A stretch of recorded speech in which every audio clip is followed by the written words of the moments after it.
नमस्कार, स्वागत छ यहाँहरूलाई। आजको यस श्रृङ्खलामा हामीले सिबिएमएसमा दर्ता भएका व्यवसायको खरिद खाता र बिक्री खाता आइआरडी वेबसाइटमा कसरी अपलोड गर्ने भन्ने विषयमा चर्चा गर्छौँ। पुरा भिडियो अवधिभरको लागि हामीसँगै रहनुहोला। सुरुमा आन्तरिक राजस्व कार्यालयको वेबसाइटमा जान्छौँ। यहाँ आइसकेपछि हामी करदाता पोर्टलमा जान्छौँ। त्यसपछि यहाँ जनरलमा जान्छौँ।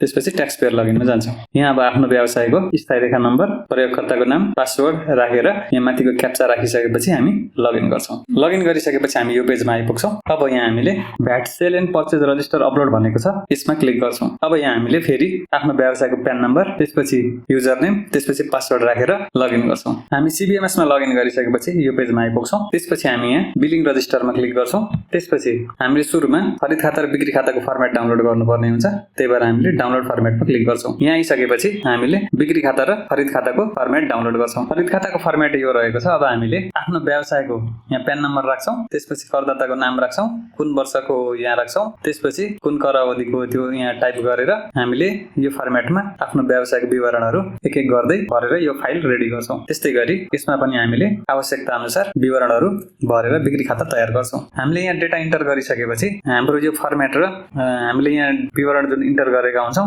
त्यसको फर्मेट बेग्लै हुन सक्छ, त्यही भएर हामीले यहाँ तलपट्टि गएर फर्मेट प्रिन्टर लाउँछौँ। त्यसपछि माथि सबै एउटै फर्मेटमा गराउँछौँ। हामीले आफ्नो खरिद खाता र बिक्री खाताको फाइल तयार गरिसकेपछि अब हामी यहाँ अपलोड सेक्सनमा जान्छौँ। यहाँ आइसकेपछि हामी यहाँ एडमा क्लिक गर्छौँ। एडमा क्लिक गरिसकेपछि अब यहाँ हामीले फिस्कल इयर छान्नु पर्ने हुन्छ। त्यसपछि कुन महिना हाल्दैछौँ त्यो छान्नु पर्ने हुन्छ। त्यसपछि हामी यहाँ एड फाइलमा जान्छौँ। त्यसपछि आफ्नो फाइल एड गर्छौँ। त्यसपछि यहाँ आएर हामीले कस्तो फाइल अपलोड गर्ने हो त्यो छान्छौँ। हामीले बिक्री खाता गरौँ सुरुमा, त्यसपछि डिस्क्रिप्सनमा रजिस्टर गरौँ, त्यसपछि यहाँ अपलोडमा क्लिक गरेर फाइल अपलोड गरौँ। हामीले बिक्री खाता अपलोड गरिसकेपछि फेरि एडमा जान्छौँ। त्यसपछि यहाँनिर आएर हामीले अब खरिद खाता गर्छौँ। डिस्क्रिप्सनमा हामीले पर्चेज रजिस्टर राख्छौँ।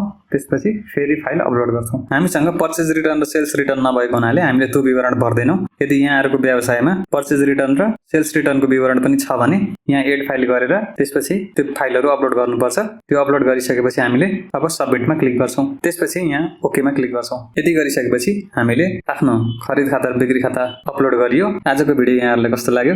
यदि राम्रो लाग्यो भने लाइक गरिदिनु होला। केही सल्लाह सुझावहरू छन् भने कमेन्ट सेक्सनमा अवश्य लेख्नु होला। त्यस्तै गरी च्यानललाई सब्स्क्राइब र सेयर गर्न नभुल्नु होला।